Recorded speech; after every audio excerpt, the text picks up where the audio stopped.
Hello, friends, fellow explorers of symbolism.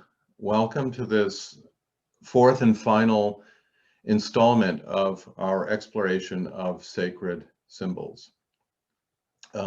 You'll recall that, just to give us a little overview, on March the 6th, we took up the whole idea of the symbolism throughout nature as it was presented in a passage from the Bhagavata Purana, a discourse between Krishna and Uddhava. On March 13th, we took up the lotus and the rose. Last week, March 20th, the day of the vernal equinox, I do believe, we explored the classical four elements of earth, air, water, and fire. And this week, we are taking up the eternal circle, nature's first archetype. And I can't think of maybe a better quotation than these words of T.S. Eliot. We shall not cease from exploration, and the end of all our exploring will be to arrive where we started and know the place for the first time. So lest any of us come away from this with the delusion that we somehow know the symbolism of nature, or we've exhausted it and we're looking for new things to study, I think all of us realize we're all at the beginning. And God, or the divine, is indeed a circle with center nowhere, with center everywhere and circumference nowhere. So our format, as usual, will be this meeting will go for an hour and a half, and we'll hear one presentation on this notion of the eternal circle, and then we'll have some time for discussion, possibly 20 minutes or a half hour. If you would watch your sound, make sure you stay muted. Please make use of the chat section and record your observations and questions, seeds of questions or comments that we can take up then afterwards. So without further ado, I'd like to turn to Kirk for the eternal circle. Well, Joe, we were going to ask you to begin with that opening reading from the SD. I shall. Thanks. This is from the Secret Doctrine, first volume. Close your eyes, and from your own consciousness of perception, try and think outward to the extremest limits in every direction. You will find that equal lines or rays of perception extend out evenly in all directions, so that the utmost effort of perception will terminate in the vault of a sphere. The limitation of this sphere will, of necessity, be a great circle. And the direct rays of thought in any and every direction must be right line radii of the circle. This then must be, humanly speaking, the extremist, all-embracing conception of the Ein Sof manifest, which formulates itself as a geometrical figure, that is, of a circle, with its elements of curved circumference and right line diameter divided into radii. Hence, a geometrical shape is the first recognizable means of connection between the Ein Sof and the intelligence of man.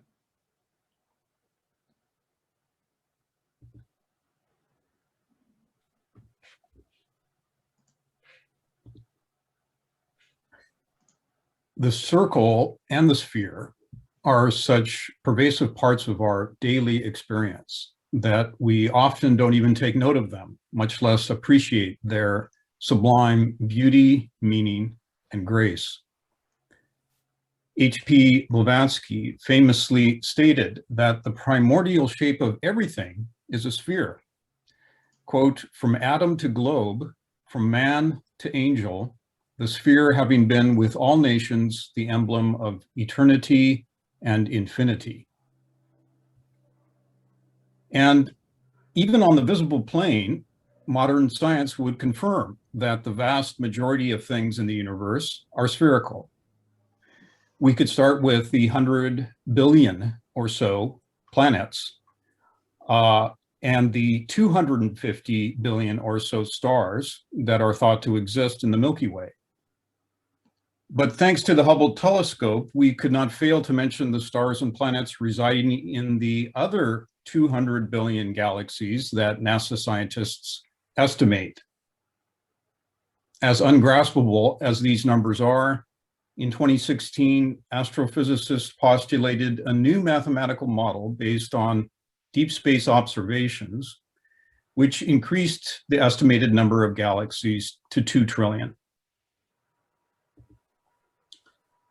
And we cannot leave out the scientific fact that almost everything is moving at incomprehensible speeds in some sort of rotary or vortical motion.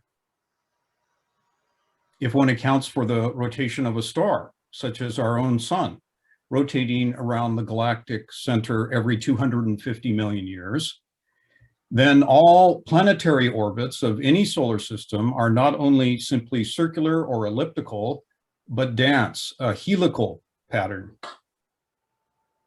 This is a GIF that went spiral about 10 years ago. And the Earth is the lighter blue globe there that's rotating. As far as science knows, every astronomical object with a mass similar to that of Ceres is spherical. Why? Science would answer gravity, which, thanks to Einstein, is known to curve the very fabric of space-time. At a certain level of mass, the gravitational pull towards the center overcomes the weaker chemical forces of the planet, in a sense, liquefying the matter. A spherical object is the image of equilibrium, of utmost rigidity and stability possible for that form. Forces exerted on its surface are uniformly distributed as all points have achieved their minimum and approximately equal distance to the gravitational center. And the Earth is very spherical. Despite the 5.5 mile high peak of Everest and the 7 mile deep crevasse of the Mariana Trench, and despite its slight bulge at the equator due to rotational forces, if the Earth were the size of a billiard ball, we would find it far more perfectly spherical and smooth than any steel ball bearing we could purchase on Amazon. At the level of water droplets and bubbles, science tells us the forces tending toward circularity are not gravitational, but intermolecular, minimizing the surface area exposure for any given volume. And at the microscopic and submicroscopic level, there is a profusion of circles and spheres, not only the tiniest cells and their nuclei, but also atoms and electrons, one of the very building blocks of all visible matter. According to David Tong, theoretical physicist at Cambridge, it is no longer kosher in quantum physics to call an electron a particle, though it may sometimes exhibit the behavior of one. It is rather a fluctuating probabilistic wave in a fluid-like field that is distributed everywhere in space, much more like the ancient concept of ether.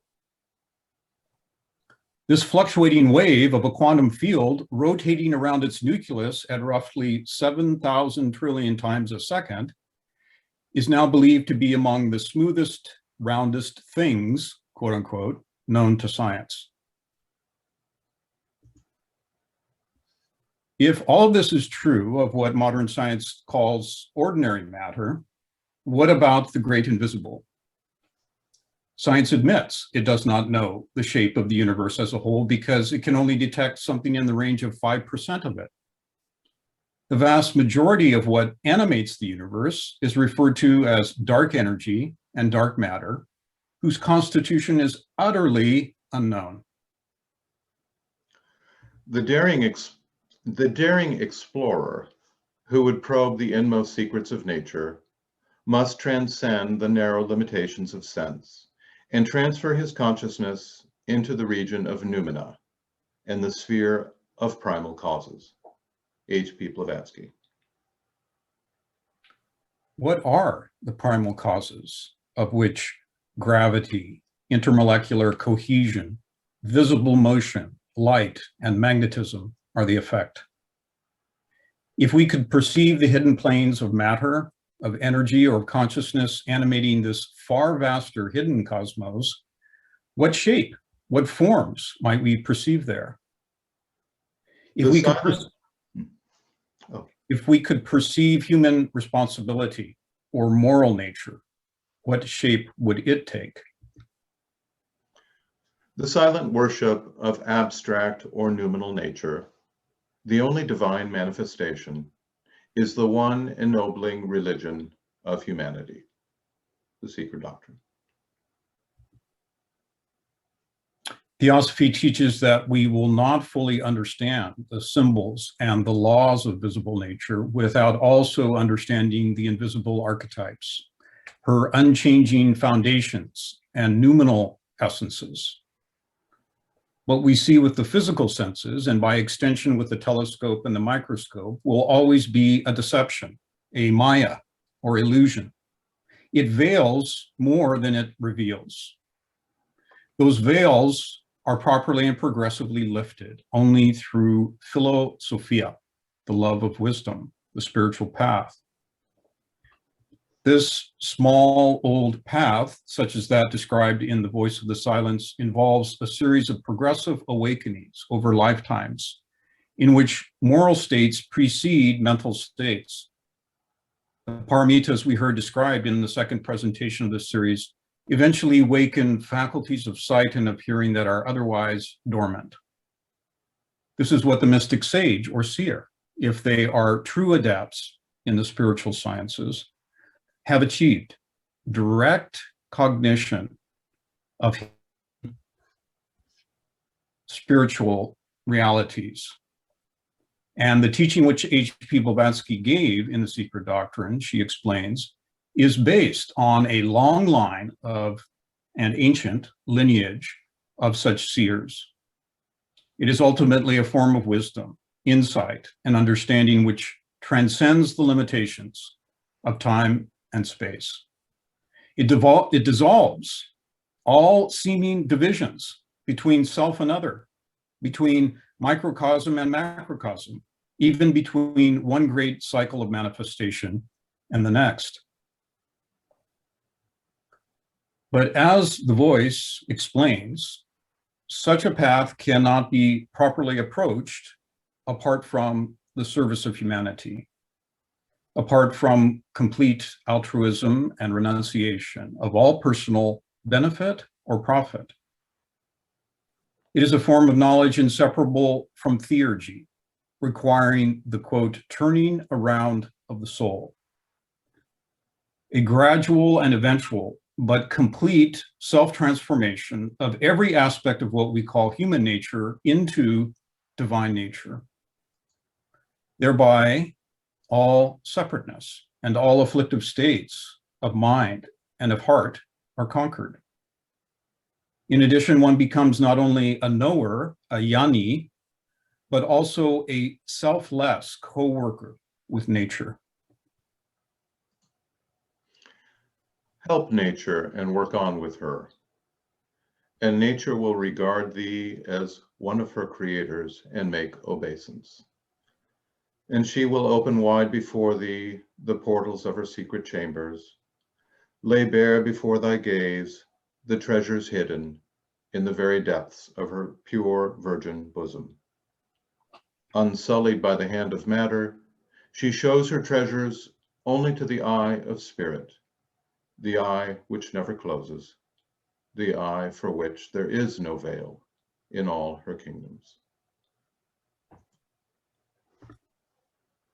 One of the most ancient and universal of keys to this theurgic wisdom is that of geometry. Plutarch attributes to Plato the well-known aphorism, God geometrizes continually, and Galileo followed suit. The universe cannot be read until we have learnt the language and become familiar with the characters in which it is written. It is written in mathematical language, and the letters are triangles, circles, and other geometrical figures, without which means it is humanly impossible to comprehend a single word. Geometry, wrote HPB, is the fifth divine science, the fifth key in a series of 7 keys to universal esoteric language and symbology, quote unquote. A language so profoundly suited to expressing the mysteries of nature that, quote, from the very beginning of human life in our round and globe, the perfected heavenly men of our race used the language of geometry to pass divine knowledge to their pupils from one generation of wise men to the next, unquote. Such is the mysterious power of this symbolism, she says, that a few pages of geometrical signs and glyphs record the entire secret doctrine, the accumulated wisdom of the ages, whose cosmogony alone is the most stupendous and elaborate of all known systems, and which has occupied countless generations of initiated seers and prophets to set down and explain. Metageometry takes the deductive from above-below approach to nature, rather than just seen from below. This lends a tremendous depth and at least a 7-fold meaning to each symbol. No one level of meaning can be fully explained without a combination and knowledge of all the others, she says. And an individual symbol can only be approximately interpreted if one unravels at least 3 of the 7 systems. So we can see why any study of this sort should not only challenge us intellectually and perceptually, but also waken the heart and stir soul memories as it points to living realities within all. What follows in the talk today is nothing more than a brief introduction to a few key symbols, along with 1 or 2 levels of meaning as drawn from the teachings. Just as in Euclidean geometry, all proofs and constructions arise from the inherent properties of the circle, so do all sacred glyphs and symbolic characters of the trans-Himalayan teaching derive from and arise out of the circle. This is one reason why the first figure the Secret Doctrine offers is that of a white circle on a dull black ground, representing, she says, the eternal parent space. Cosmos as space and eternity in Pralaya. Its circumference, a forcibly limited symbol, in view of the limitation of the human mind, indicates the abstract, ever incognizable presence, and its plane, the universal soul, although the two are one. It is in this soul that slumbers, during the Pralaya, the divine thought, wherein lies concealed the plan of every future cosmogony and theogony.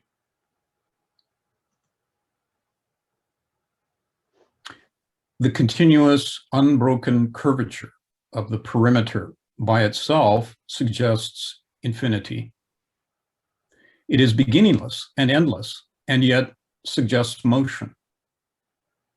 The white disk evokes purity, unbroken unity, harmony, equanimity, and wholeness. But if such a circle is to function as a fitting symbol of the absolute, quote, the boundless, omnipresent, and immutable space, unquote, then one must apparently activate what's called the metaphysical imagination. It must be a circle, as Joe quoted Nicholas of Cusa, whose center is everywhere and circumference nowhere. There can be no boundary or limit, no foreground and background, no inside or outside, high or low. The plane on which the disk sits must also be everywhere and nowhere. The idea of absolute unity would be broken entirely in our conception, had we not something concrete before our eyes to contain that unity. And the deity, being absolute, must be omnipresent, hence not an atom, but contains it within itself. But we might also ask, if such a disk is a fitting symbol of the absolute abstract space, absolute motion, and eternal duration, shouldn't it be a black circle? That which is absolute darkness to the scientific mind, but a gray twilight to the perception of the average mystic, to the spiritual eye of the initiate, is absolute light. Absolute light. She links with absolute consciousness, the utterly unconditioned and incognizable, as well as that boundless potentiality, undiminished by the countless universes that come and go. Such a circle, wrote HPB, is the not, the absolute no thing and nothing, because it is the infinite all. The Parabrahm of the Vedantins, the Ein Sof of the Kabbalists, the Tao that has no name of Lao Tzu. Look, you cannot see it. It is formless. Listen, you cannot hear it. It is soundless. Grasp, you cannot touch it. It is non-being. These three are indiscernible and therefore are merged into one.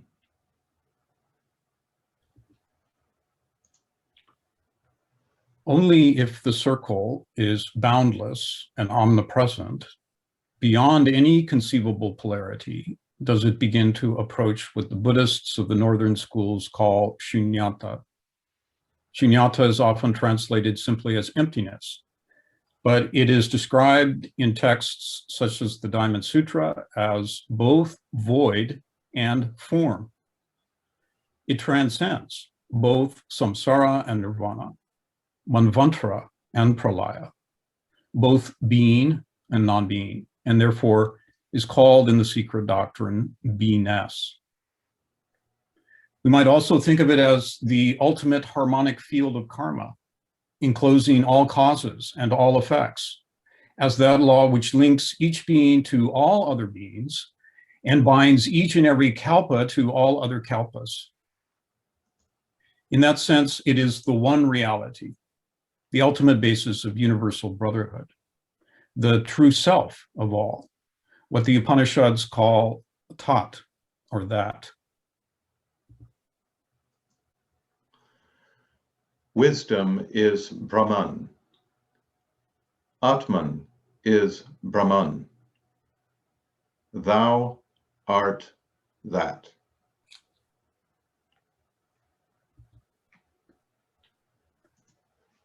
In the classical Greek conception, what later became translated by the word reason was originally connected with logos, meaning not only word or speech, but also logic and demiurgos, the causal and creative origin of all things, that which renders divine thought into objective expression.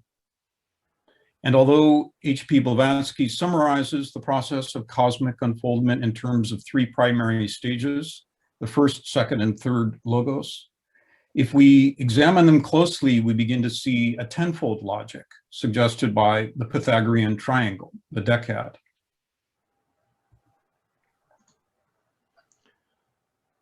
From the Zohar, when the hidden of all the hidden willed to manifest itself, it first made a point, shaped it into a sacred form, and covered it with a rich and splendid garment. That is the universe.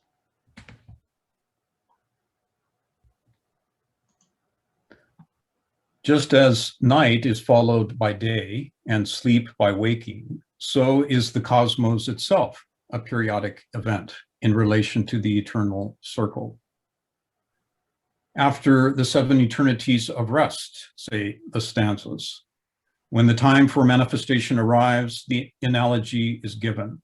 A central point arises within the boundless circumference. Because the absolute is without limitation or attributes of any kind, it cannot be said to create or to act in any way. The first logos is that mysterious cause called the dawn of differentiation, the germ which becomes the universe, the Pythagorean monos. This radiation opens the doctrine of emanation, common, we're told, to every ancient cosmology. In geometry, by definition, the point is infinitely small. It has no dimension, only location. But in the metageometry of Theosophia, the first point is also infinitely large and without location in time or space.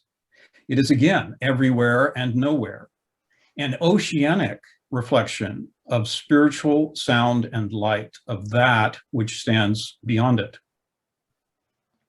As sound, it is linked with pasyanti vak. Pasyanti, in one of its meanings, implies sight or witnessing, and vak is the fourfold principle of mystic sound or akashic vibration underlying all of manifestation.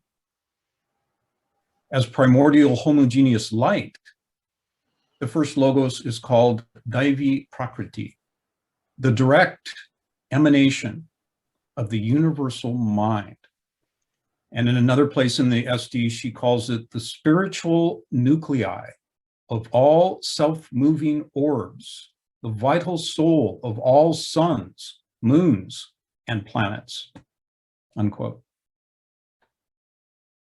This unitary pre-cosmic cause of all luminosity and sound is also linked with the golden egg called Hiranyagarbha, which in the Rig Veda precedes the birth of Brahma. The first logos is also correlated to Vajradhara of Northern Buddhism, the synthesis of the wisdom and compassion of all the dhyanis, she says, called the Supreme Buddha, who, as the Lord of all mysteries, cannot manifest, but sends into the world of manifestation his heart, the diamond heart. This is undoubtedly the seed of all seeds, what is called Mahabija or Mahavishnu, from which all the world's saviors, avatars, and bodhisattvas grew out, she says. In the transactions, HPB states that simultaneous with the point in the circle is the diameter line, a line with neither breadth nor thickness, the geometric correlate of, quote, divine immaculate mother nature within the all-embracing infinitude. This is the mysterious waters of space we heard about last week. Mula Prakriti not only underlies, we're told, all the objective planes and forms of nature, but is inseparable from pre-cosmic ideation, the origin of all force, as well as of all individual consciousness. It is also called the guiding intelligence in the vast scheme of cosmic evolution. Yet, like the pre-dawn ocean horizon, which is not yet evident, the descent into manifestation has not yet occurred, so banish all thoughts of duality, as the bard said. The diameter within the circle is also the 1 and the 0, the one number issuing from no number, denoting 10, the number of completion. The end is in the beginning. The karmic effect is simultaneous with the cause. The first vibration holds the keynote of the entire cycle. The second logos is where the pre-cosmic becomes cosmic. Spirit, becoming cosmic ideation, unites at the nexus with the horizontal line of cosmic substance. This is the sacrificial descent of spirit into matter, not a stage distant in time, but an ever-present reality. As Krishna says in the Bhagavad Gita, the whole of nature is part of one universal sacrifice called Adiyajna. And this is why any action performed except in the spirit binds the actor.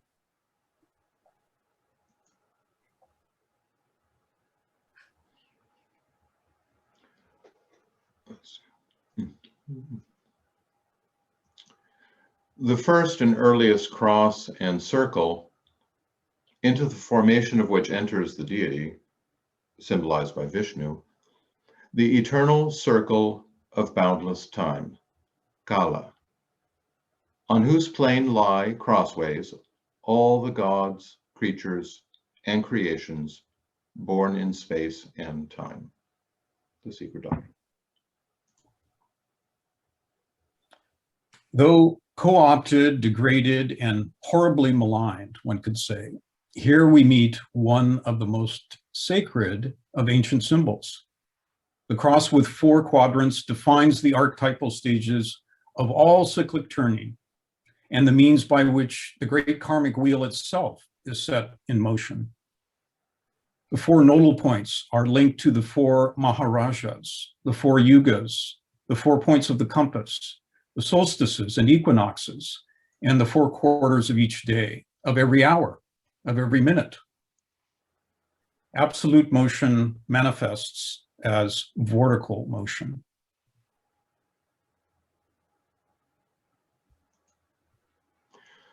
The swastika is the most sacred and mystic symbol in India. The Jaina cross is the summary in a few lines of the whole work of evolution, from cosmotheogony down to anthropogony. The 4 hooks suggest motion in revolving cycles. Applied to the microcosm, man, it shows him to be a link between heaven and earth, the right hand being raised at the end of a horizontal arm, the left pointing to the earth. The Secret Doctrine. Think of that iconic mudra known as calling the earth to witness. After the demon of all demons, Mara, had wielded all her most fearsome weapons to prevent the Buddha from entering enlightenment, she demands that Gautama produce a witness to confirm his spiritual awakening. With the left palm up, receiving the gift of heaven, the Buddha touches the earth with his right hand, and the earth itself immediately responds, "I am your witness." Mara and his minions vanish as the pre-dawn morning star appears. This moment of supreme enlightenment is the central experience from which the whole of the Buddhist tradition unfolds. It is, one might say, the central duty and calling of every human being to bridge heaven and earth, to guard, protect, bless, and benefit the earth and all her kingdoms and creatures a duty that so many seem to have long forgotten and even inverted. But there are those who have never forgotten. In the Secret Doctrine, the second logos corresponds to the diamond-hearted Vajra Sattva, the wielder of the indestructible Vajra, the perfection of discriminative wisdom and spiritual will, which HPB calls the full Mahatma, one merged with the Absolute. So we see that in studying the logos, we are not only radically rethinking the luminous origins of life, but also attempting to gain some philosophical grasp of the prototypical fields of luminous awareness that enlightened beings continuously inhabit, and the root sacrificial function they continually perform on the hidden planes of nature. This linking of heaven and earth also reminds us that the second logos is not a mere duality of spirit and matter, but instead a triplicity. In the geometrical construction, the bottom point at which the vertical line meets the circumference is used as the center of a radius which defines the two endpoints of the baseline of the first equilateral triangle. The seeming duality of Purusha and Prakriti is bridged on every plane by Fohat, a Tibetan term with many levels of meaning. Fohat is the bridge by which the ideas existing in divine thought are impressed on cosmic substance as the laws of nature, the dynamic energy of cosmic ideation, the guiding power of all manifestation, the thought divine, transmitted and made manifest through the Tian Chohans. The cosmic trinity of the second logos correlates to the cosmic elements of fire, water, and air, which we've already heard discussed at length, the three higher Sephiroth of the Kabbalistic tree of life, and the divine trinities of many other traditions. The deity is one because it is infinite. It is triple because it is ever manifesting. It is also what is called the human trinity, the immortal triad of Atma, Buddhi, Manas, the largely latent but living God within each man, woman, and child. Also corresponding to the three letters of the pranava, the A-U-M.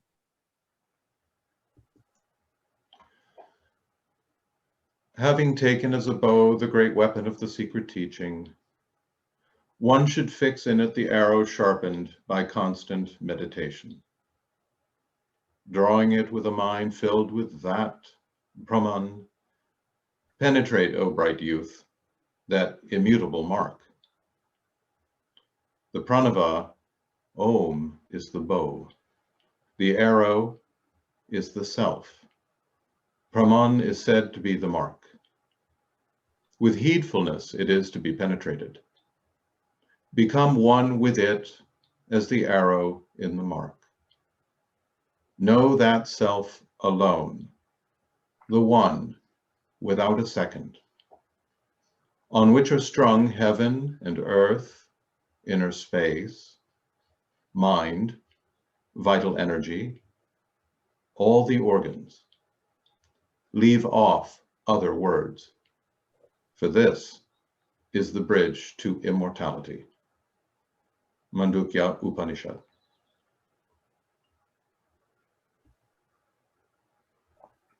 This verbum, or divine word, which is said to waken all from latency into activity, is only to be uttered on behalf of all beings. Upanishads call it the beginning and ending of all prayers, and there is an enormous depth of meaning unexplored here today. But the second logos is also said to be mystically synthesized by the tetrad, the sacred four.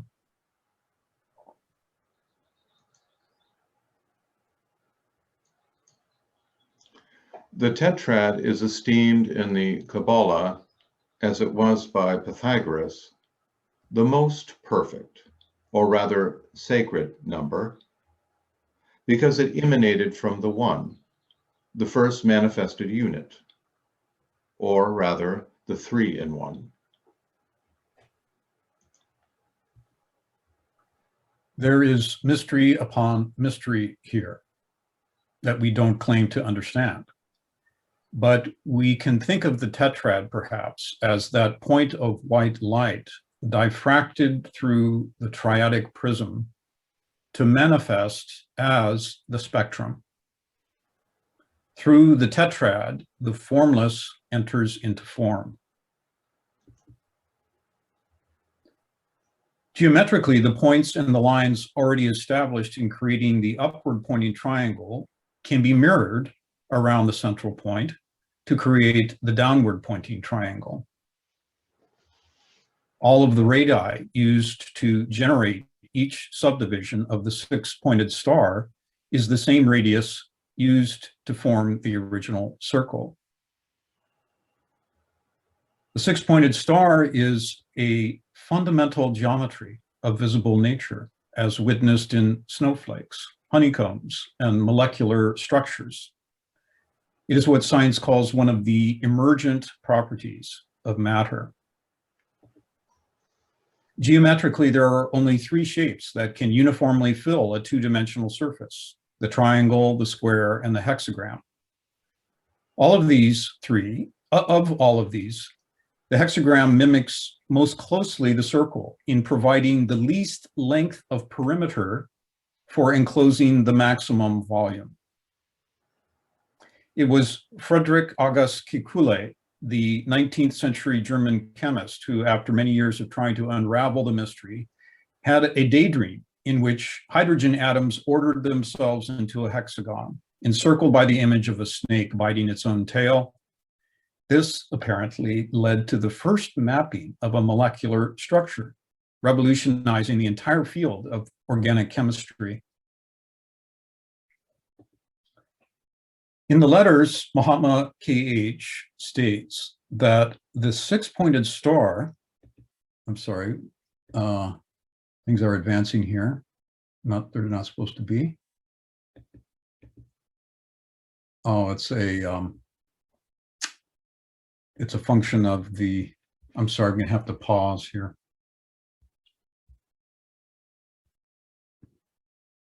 I'm gonna leave it there. In the letters, Mahatma K.H. states that the six-pointed star with the center point as the seventh, their germ and synthesis, he says, is the Sri Yantra of the archaic mystery temple.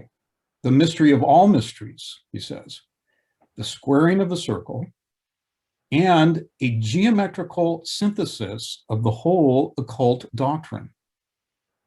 And of course, we do certainly find that 7 is the key number in every aspect of the philosophy.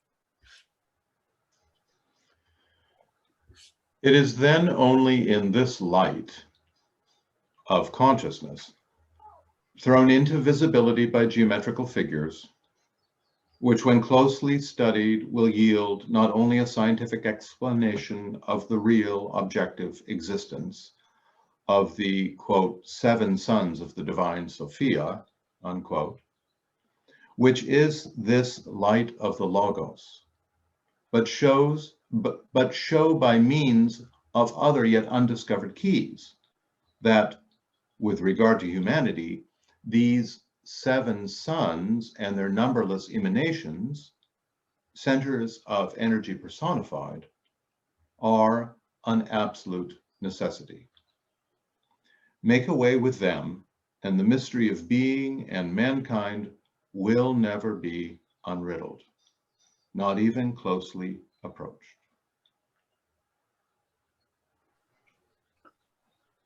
From a theogonic perspective, each of the seven logoi of the third logos is itself a Laya center and radiating pinnacle of a further sevenfold hierarchy. Through these seven, it is said, cosmic intelligence, or Mahat, differentiates into the cosmos, correlated to the seven spheres, or lokas, of the Gayatri Mantram, the seven great elements and the seven forces. These centers of universal consciousness have their representation in many traditions. In Hinduism, they are the Prajapatis, or Kumaras, known as the seven sons of Brahma. In the Kabbalah, they are referred to as the seven lower Sephiroth. And in the Zoroastrian tradition, the seven Amesha Spentas, emerging from Ormazd, the firstborn, or universal sun.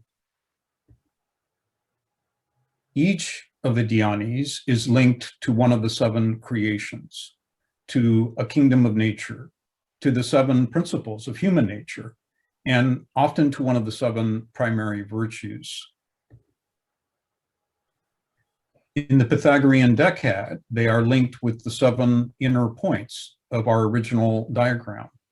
And in the Pythagorean monochord, they are represented by the seven notes of the diatonic scale.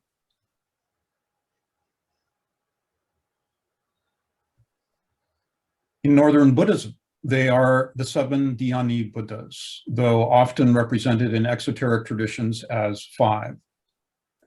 In this mandala practice of deity yoga, the central germ is the Tibetan Chenrezig, the Buddha of compassion absolute.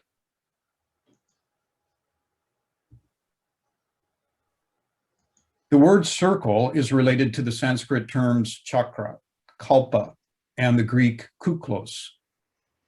In the perennial teaching, every cycle is amenable to a sevenfold division, and the broad sweep of nature's archetypal pattern of involution and evolution is fulfilled, we're told, via passage through a series of seven globes or rounds.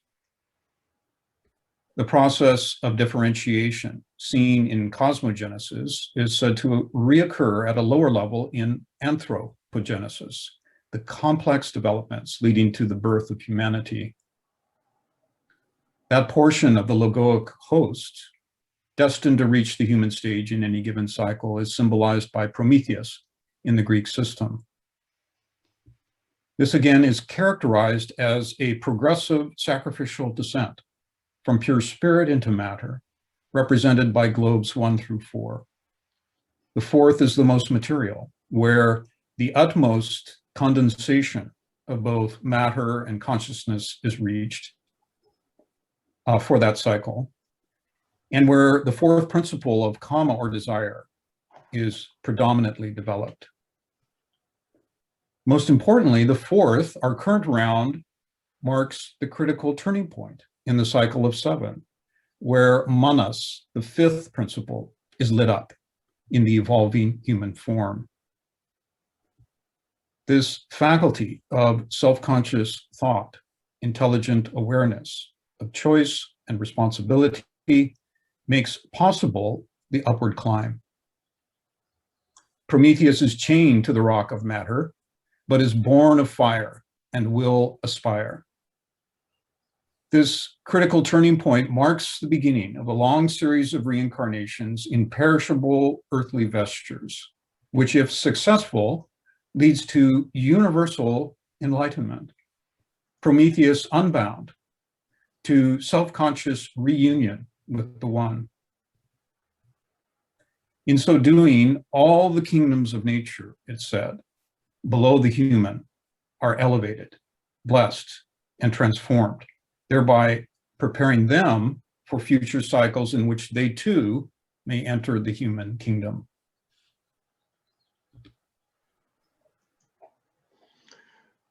from Jalaluddin Rumi. I died as a mineral and became a plant. I died as a plant and rose to animal. I died as animal and I was human. Why should I fear? When was I less by dying? Yet once more I shall die as human, to soar with angels blessed. And when I sacrifice my angel soul, I shall become what no mind ever conceived.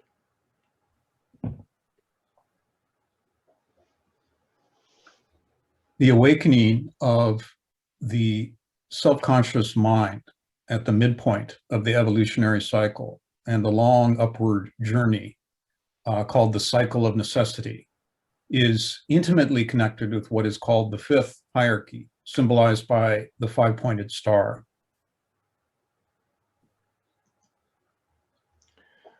The Trans-Himalayan Chakra has inscribed within it the 3, the 1, the 4, the 1, the 5, in their totality, twice 7, represented 31415, the numerical hierarchy of the Dhyan Chohans of various orders, and of the inner or circumscribed world.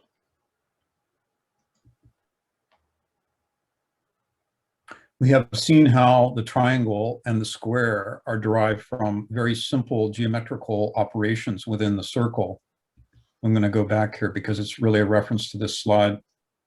And it's illustrated there in the diagram on the left. Once having completed the six-pointed star, the points needed for Euclidean construction of the five-pointed star within the inner circle are given. They're defined, they're present, and all one needs is a compass and adjusting the width of the compass, and one can create the five-pointed star.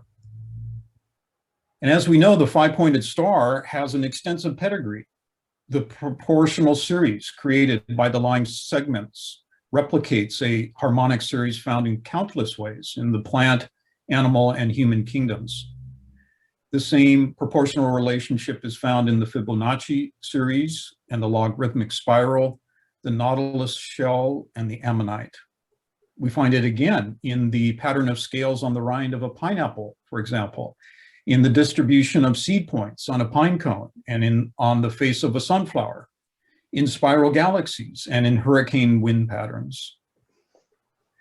Throughout the plant kingdom, the ratio dictates the spiraling distribution of leaves on a stem, which maximizes each leaf's exposure to sunlight while minimizing its interference with other leaves.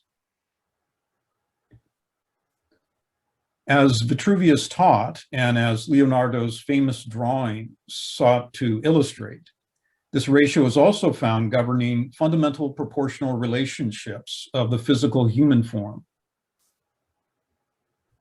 In the early 1900s, the ratio became designated by the Greek letter phi or phi, a circle with a vertical line through it, and which in traditional Greek numerals has the value of 500.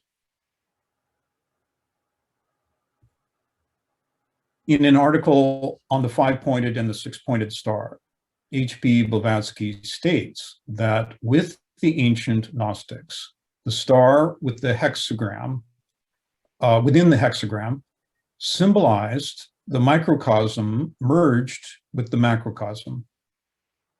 Just as doubled is 10, so does the pentagram star encompass a grouping of 10 vertices, pointing back to the decad.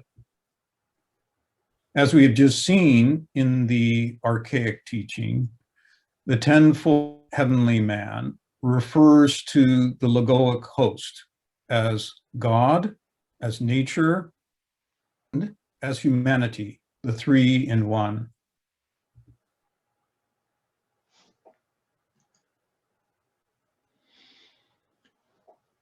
Every form on Earth and every speck, atom, in space strives in its efforts towards self-formation to follow the model placed for it in the heavenly man.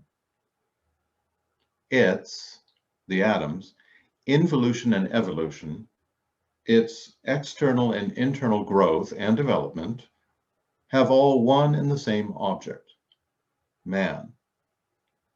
Man as the highest physical and ultimate form on this earth. The monad, in its absolute totality and awakened condition, as the culmination of the divine incarnations on earth. Finally, we must ask, what does that culmination entail?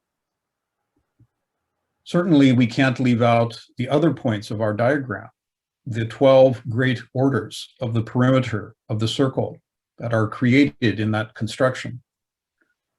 The Secret Doctrine links these 12 points with the mysteries of the zodiac, which we are not even mentioning. You could forget I mentioned that, as well as the nidanas. And central to the teaching of Buddhism is the 12-fold wheel of samsara, known as bhava chakra. Such a depiction, as we're seeing here, can be found outside of most, if not every, Mahayana Buddhist temple. Samsara is one of those Sanskrit words which cannot be readily translated through a single English word. The Sanskrit root means, quote, to go round, revolve, or pass through a succession of states. Moving in a circuit is another way it's described. It is a fundamental concept to all Indian philosophy, referring to transmigration, birth, growth, decay, death, and rebirth. And notice that the entire wheel is being consumed by this figure whose head is at the top, whose hands are on the top of the wheel, whose feet appear at the bottom, referred to as Yama, the god of death. The outer rim of the Bhava Chakra represents a 12-fold causal chain called the nidanas. At one level, these are the links of dependent origination by which consciousness becomes bound to rebirth. Although ignorance is often listed as the first nidana in Mahayana teaching, each of the 12 is void of any separate inherent existence, but interdependently arises along with the others. And this means that breaking any link in the chain results in the collapse of the whole chain. And this is a teaching of tremendous depth, and we're just giving the very briefest skim over. But what's illustrative here is that this collapse of this encircling chain of the nidanas is part of what the enlightenment of the Buddha entails. And this is why the awakened one is represented as entirely outside the wheel. Yet beings are still caught in suffering and ignorance. They remain. Though not himself subject to the need for rebirth, because of the compassion and willed service cultivated at every stage of the path, it's called bodhicitta, the bodhisattva is nonetheless capable of appearing in all 6 realms as guardian, protector, and guide to every kingdom. In other words, through the paramita path, he has brought the cosmic and naturally sacrificial forces of the logos, the bridge between spirit and matter, under conscious mastery. By uniting the microcosm with the macrocosmic process, one apparently self-consciously rejoins what is called the 5th hierarchy, which ascends and descends, and which is capable of an endless series of conscious, skillful reincarnations. This, as far as we understand it, is the highest goal of the bodhisattvic path of adeptship, as described in the Voice of the Silence. And it is in this way that Bhava Chakra is transformed into Dharma Chakra, the wheel of duty and of the good law, the means by which every blade of grass, it is said, is brought to eventual and complete enlightenment.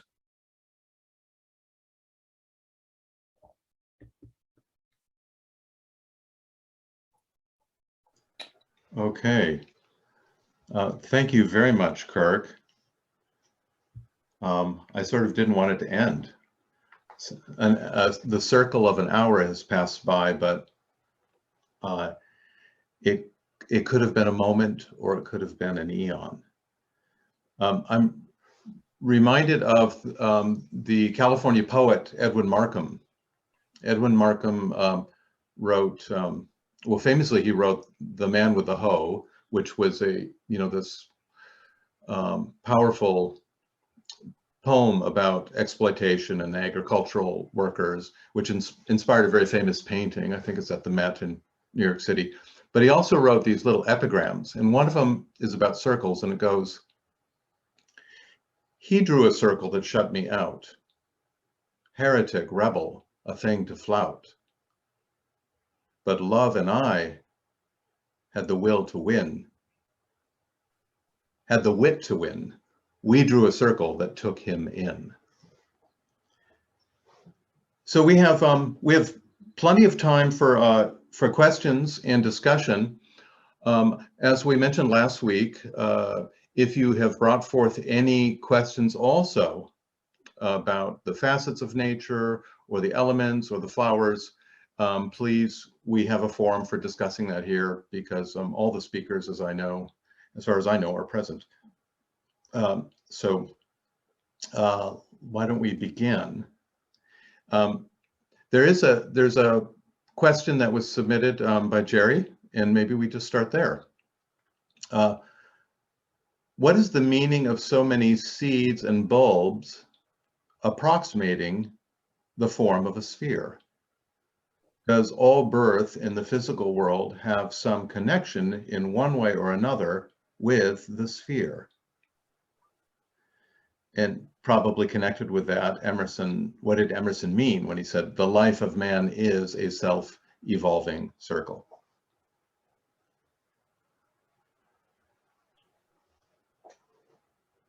Well, I certainly hope you're not expecting me to answer the question.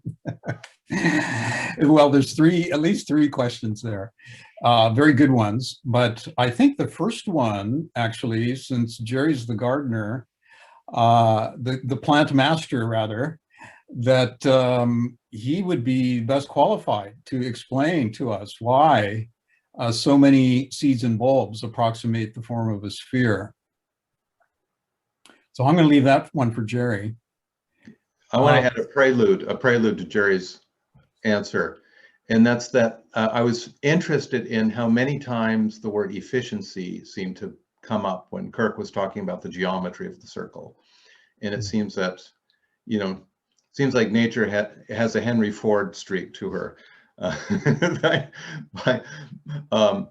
With minimal effort or minimal surface area, getting maximal result.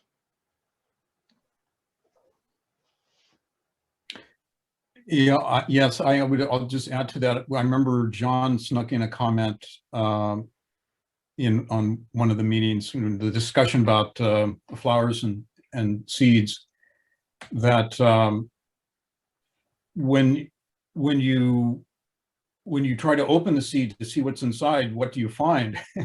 No thing. And that so in a mysterious way. And there was also that idea about how the potentiality, something of a whisper, let's call it a whisper of the potentiality in the sun, is present in the seed. And it is that which gets awakened through the other elements and is drawn upward to produce the plant, which is then you could say, a worshiper of the sun. So you could say, I suppose, that there's some analogy there, that the circle that you see is a container of that which is unseen, but far more immense than any visible representation would suggest. Thank you. Well, the one thing that comes to mind, of course, is non-separateness, and all beings are the same in kind and differ only in degree. So when we look at the kingdoms of nature, we see the different degrees of the same one life. And so there is that similarity of the circle that is contained within all form. And of course, the idea of the no thing, which is the beginning of everything. Thank you, Laura. Any other thoughts on this about the form of the sphere? Is the seed a little image of the sun then? A little sun sphere in the ground?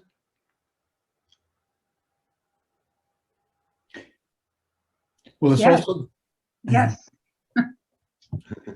and there's a extensive discussion also that we had in that meeting regarding this kind of protective function that various forms have as through various stages of plant growth, right?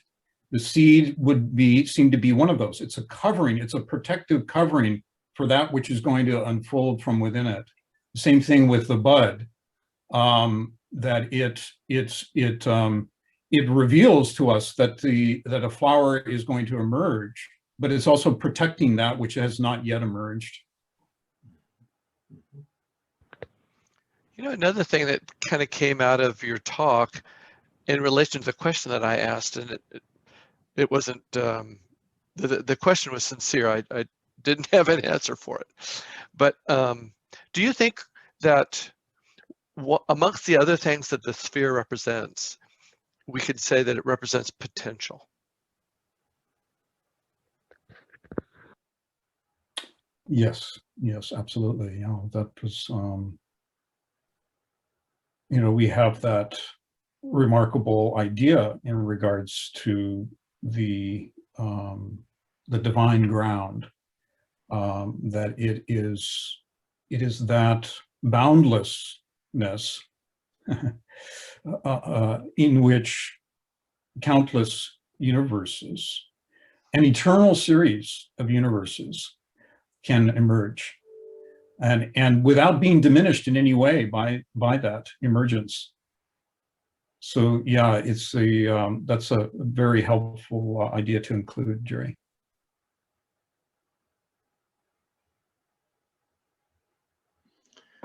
I made a comment. This is something I wrote down during Kirk's presentation, and I guess I wonder if it's true, and then I wonder, so what? What do we do with it? The point is nowhere and everywhere, and the present moment is neither before nor after. So there were these two dimensions of space and time that struck me. The universe seems to have no objective center, but only a relative center. Or to put it otherwise, the universe is all center. Did I misread? Did I not listen carefully? And if this is true, is it just a wonderful mystical thing to transcend conception and relativity with, or is there another point to it?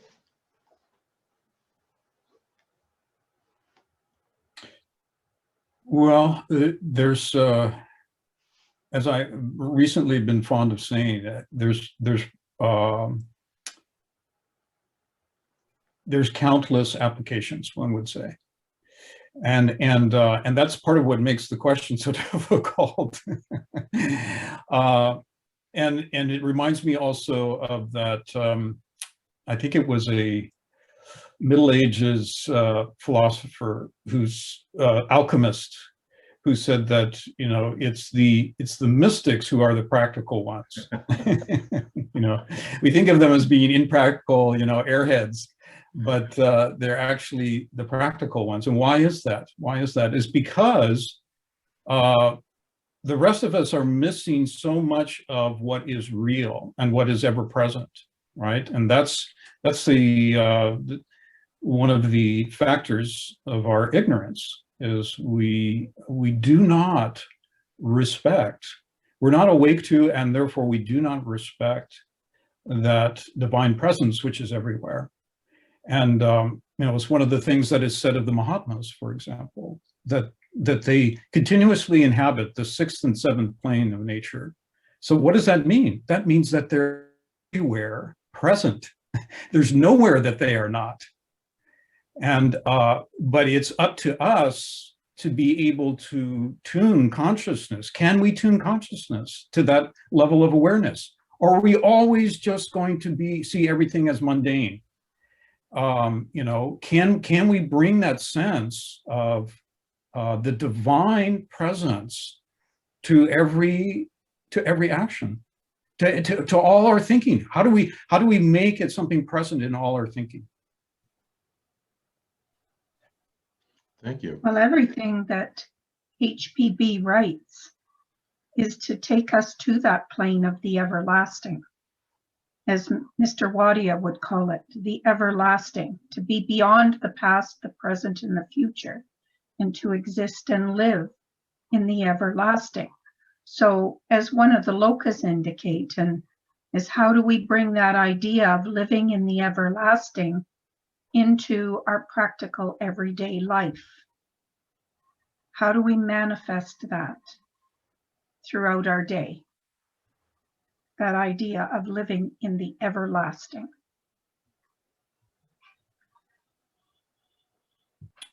We thought you were going to answer the question for us, Laura, not give us another one. No. No, actually, that was a very helpful comment. Thank you. Well, looking at the idea of the Mr. Judge's musings on the Theosophical path and the understanding of the elementals, it's we're not going to change the atoms of the brain overnight. It's going to be a while before we get to that. But we have to begin, as Mr. Judge says, where we are on the path. And so to lift up and make the brain more porous to the everlasting, we have to live, as was mentioned in the talk as well, that idea of service. And gradually, through evolutionary changes, we begin to take the current matter, the current elements that we are using, the elementals, and re-impress them to live the universal life. And we have to start from where we are. We can't wait for someone else to do it for us, because our evolution at this point in time as self-conscious beings is through our own effort. And as Mr. Judge says, that effort has to be continuous. And as the Bhagavad Gita indicates, it's fortune's favored soldiers. We are fortunate because we know this fact of the everlasting, but we're soldiers because we still have to fight the effects of our karmic past and the impressions that we've given to the elementals throughout our reincarnating journey. Thank you, Laura. I want to take up a comment by Jerry Lewin, but first I want to give Elena an opportunity to comment to elaborate on her comment about the one and the many. Elena, do you want to tell us your thinking on that? Hi everyone. Hello. I got this image of, let's say, a pomegranate with all the seeds inside, or even Kirk's image of the orange with all the pulp inside, and taking that even further to the dewdrops in the huge ocean. All of these are approximating all these little, you might say, just the many little expressions of the same thing. Where if you just take, for example, the pulp in an orange, if you go deep into each pulp, essentially there is just one essence in all of them. In the same way that there's one essence in all the drops in the ocean, and one essence in all the seeds of a pomegranate. So what does that mean for us? If we were to look deeply into it, it really tells us that if we can look deeply into everything, we would find that there's just one. There's just one essence in all. And I think that the circle and closing all of that is such a beautiful symbol, but you know, we get lost in looking at the outer appearances, and we miss the essence. So that was all. Thank you. Thank you. Such a fundamental observation about the circle. Joe, can I add something to that quickly? Mm-hmm. If we go back to the luster of wisdom that we've all been kind of talking about throughout the month, the very last line goes along with what Elena was saying. This is like the bee, taken little by little, and from good and bad alike, extract the essence, even as the bee gathers honey. Thank you. Thank you, Jerry. Let's see, Jerry Lewin has commented, can you say more about the connection between sacred geometry and noetic self-study? And I suppose that's noetic self-study would be contrasted with psychic self-regard. Jerry, do you want to say anything about what, to help us start that off?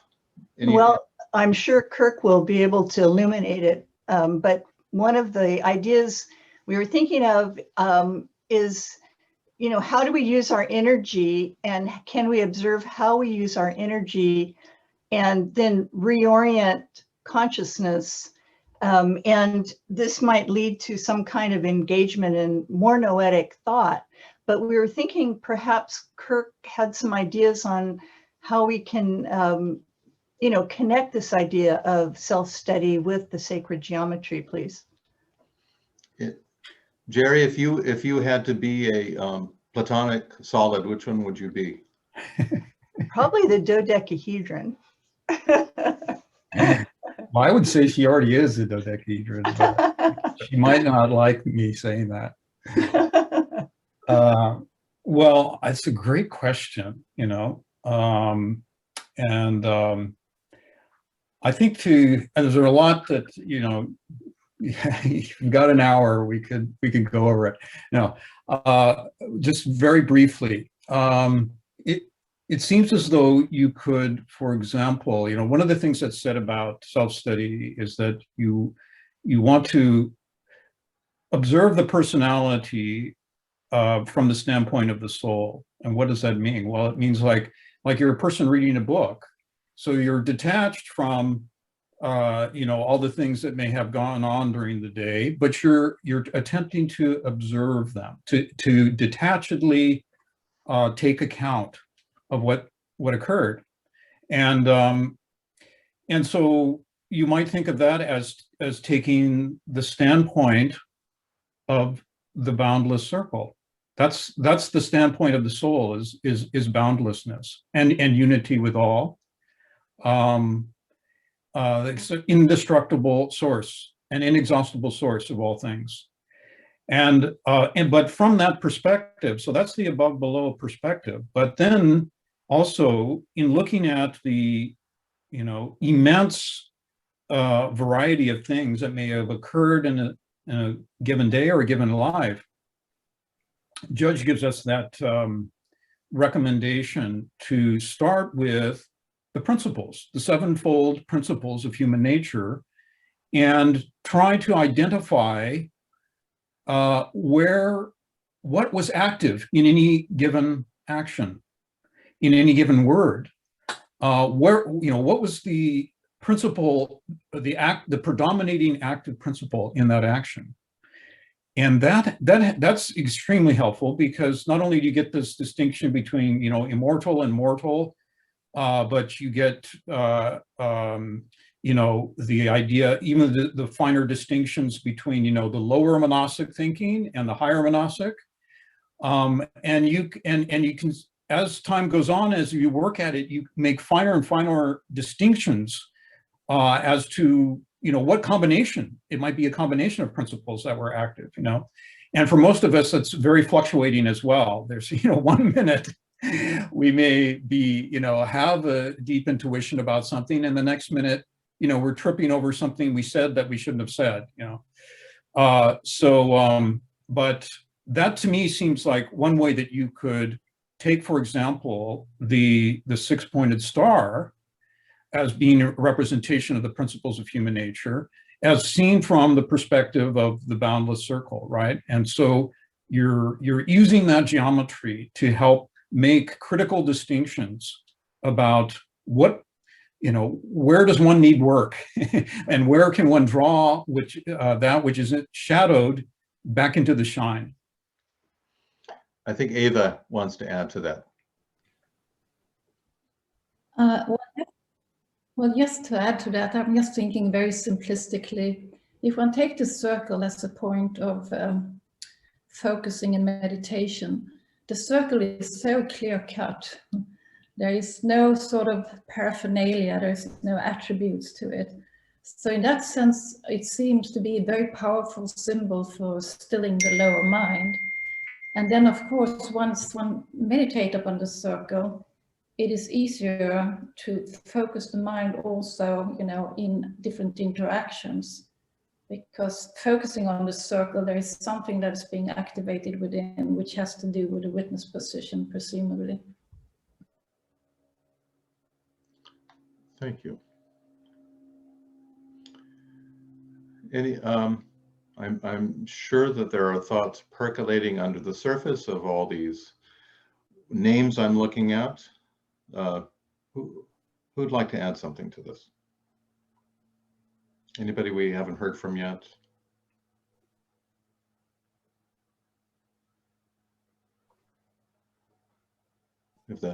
Daniel, yes, please. Yeah. I've been thinking for a little while now, and this lecture kind of brought it to mind that a lot of the tools we use and the things we read, like the Secret Doctrine, the human mind, we tend to overcomplicate things. And I like to think of it much like a Swiss Army knife, okay? So a Swiss Army knife has multiple functions, or now we've evolved into multi-tools. And if people from the future were to look at this, they would say, wow, these people are so advanced, they could use 7 functions at one time on the Swiss Army knife, when really we built it for convenience. Humans like to make things very convenient and easy. So we must think that people before us try to make things as easy as possible. Nature in itself, the seed, has everything you need in there. If you want the fruit, it's in the seed. If you want a sweet smelling flower, it's in the seed. If you want wood to build a house, it's in the seed. It's all in that compact seed. But to think that you do all 3 of those things at the same time, and you must understand all 3 of those functions to be able to use it, would seem unnecessarily overcomplicated. So I think that something like the Secret Doctrine that may be written on 7 different levels, and we're thinking we must understand all these levels to be able to unlock the mysteries. Well, much like a Swiss Army knife, you only use 1 level at a time. You're on the physical plane. You can only understand things in the physical plane. You would need to relieve yourself of the physical plane to understand higher planes. But the demonstration is that this writing is used on multiple levels, that it can be used once you've used it on the physical plane, and your mind and your being absorbs that knowledge, you can use it on higher planes as well. So it's not just like a lot of books, only valuable in the physical plane. And I think as we read these things, I like to always keep in mind that that they may have multiple functions, because it's very convenient to have multiple functions, but you'll typically use 1 at a time. Thank you. Thank you, Daniel. I wonder, I'd like to make a quick comment on that. It seems to me that understanding is often moving from the point in the sphere out to the circumference of the sphere, and then back to the point. And understanding, for me, it seems to, one accumulates, one studies the many, and And then there becomes these resolutions of simplicity that one didn't suspect was going to be there. This reminds me a little bit of some of the comments John Fergus made at the very beginning of the circle of this series. But just as an example, years ago when I was studying the Platonic solids, there are these, as you go through the series, you know, they're differentiating and they're becoming more complicated, apparently in appearance. But all along the way, you can see them from the standpoint of certain extremely simple principles. And that always fascinated me. For example, as you get to the cube and the octahedron, which are said to be duals, one has vertices where the other one has sides, and the other has vertices where the other one has sides. They're sort of, you know, plus and minus views of each other. They can be combined into a single figure, and that figure can be defined by four intersecting discs. So you've combined this 6-sided cube with this 8-sided octahedron, and suddenly you have 14 sides, and suddenly it's looking very complicated. But then all of a sudden in a flash you see, oh, it's only 4 intersecting discs. That's incredible. So I think there is something, this came up for me as I listened to Kirk, about a dialectic between simplicity and complexity, or to use Elena's words, between the one and the many. Do you think that our role, as we are learning all these things now, I mean, there seems to be an obligation to use this in a practical sense in our everyday lives. But do you think that one of that would be that constant movement from the circumference to the circle? And because by stepping back that way, we not only reflect on how everything really is the same, but then we get to center ourselves in that witness position that Ava just mentioned. Don't you think that that is a practice that could be helpful to do all the time, that constant movement back from circumference to center?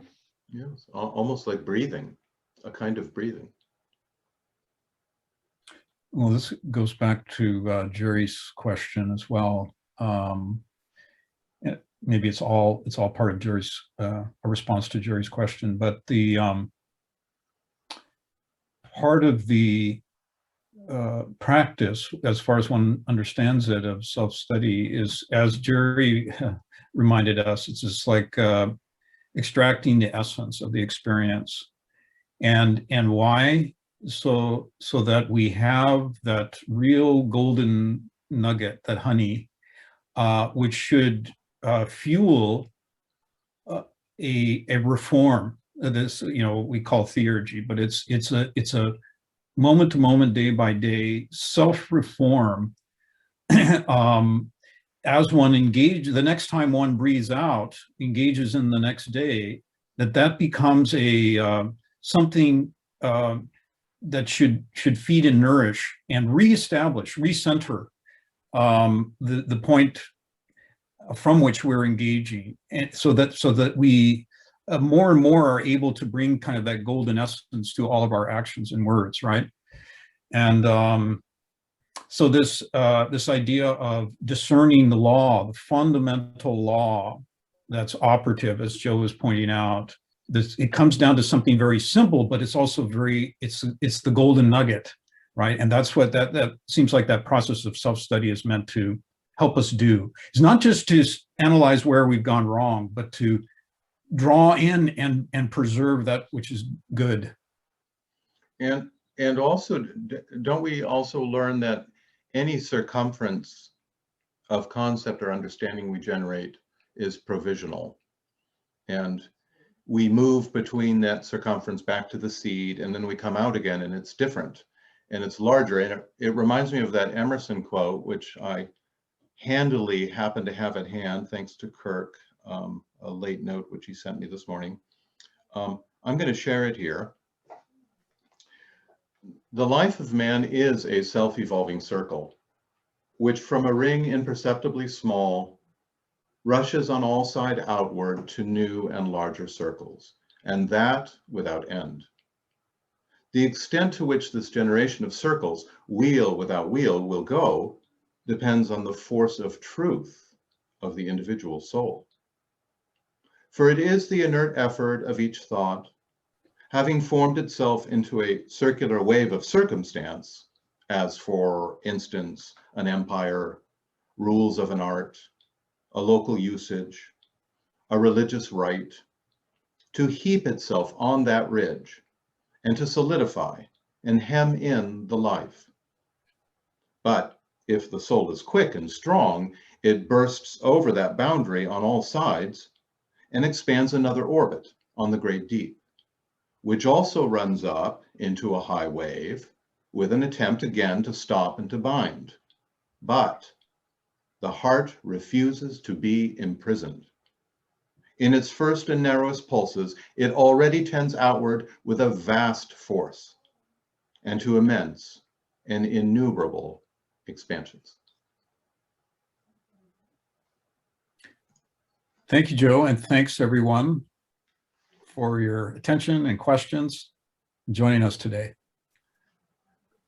What a wonderful presentation, Kirk. Thank you. It was really remarkable. And I want to thank Jerry Kiffey for being the architect of this series and finding such wonderful personnel. Special thanks to all the speakers this month who studied and gave us such information and inspiration. I think Jerry has a few words to share with us. I wanted to offer a vote of thanks to a number of people. For starters, for the people who attended and took in the lecture series. Thank you to all of you, and in particularly to our Swedish friends who stayed up late at night to be part of this and to offer us one of your own as a speaker. We're in your debt. It's very heartwarming to me as someone who is trying to, work through the auspices of our Universal Theosophy group to put the lecture series together, to kind of witness how each one of the individuals that were involved put their heart and soul into it. I mean, they just gave us their absolute best. And Kirk showed that today and exemplified the whole spirit of the endeavor in a beautiful way today. We're just really in your debt, Kirk. That was it was really an enjoyable and inspiring lecture that you provided for us today. But we're also in the debt of our five elementarians, Laura, Wanda, Russ, Elena, and Barb, kind of like the Beatles. That was a wonderful experience as well, and we're in your debt as well.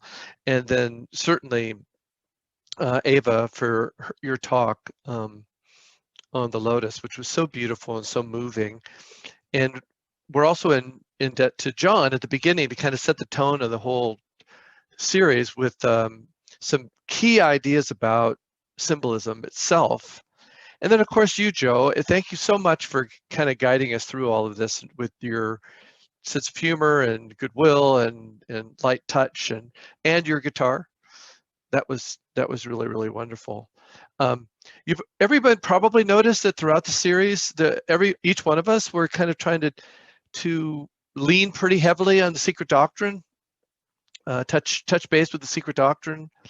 And I think one of the things all of us were trying to do, and I hope I speak for everybody in this regard, is to kind of indicate the idea that the Secret Doctrine really isn't a book at all.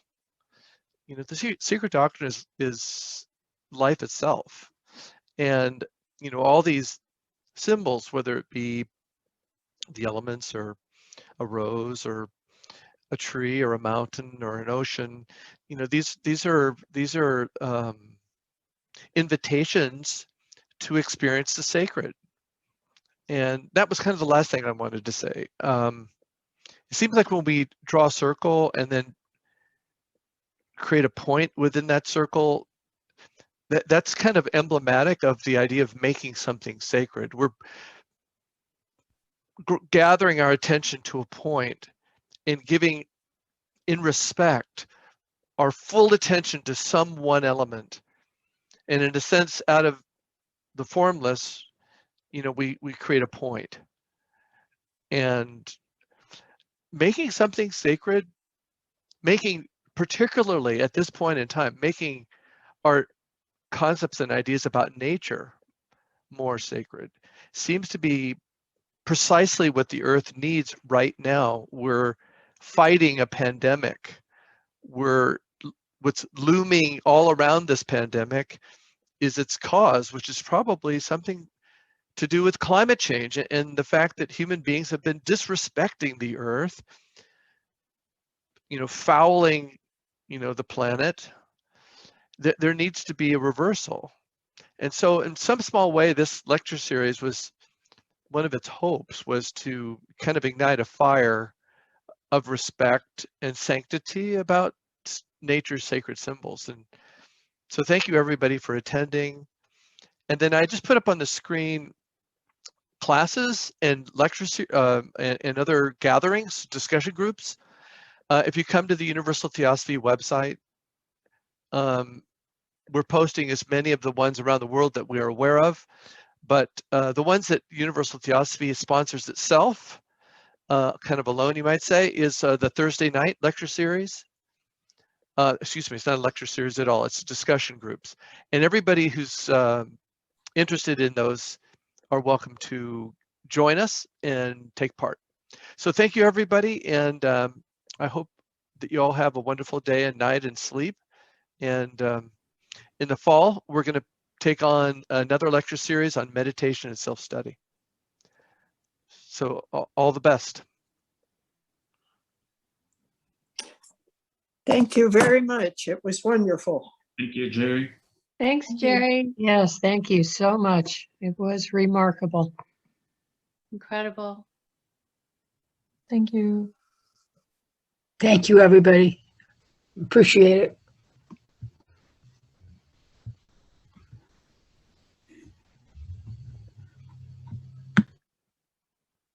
And thank you, presenters and all the hosts and facilitators. That was remarkably enlightening. Thank you.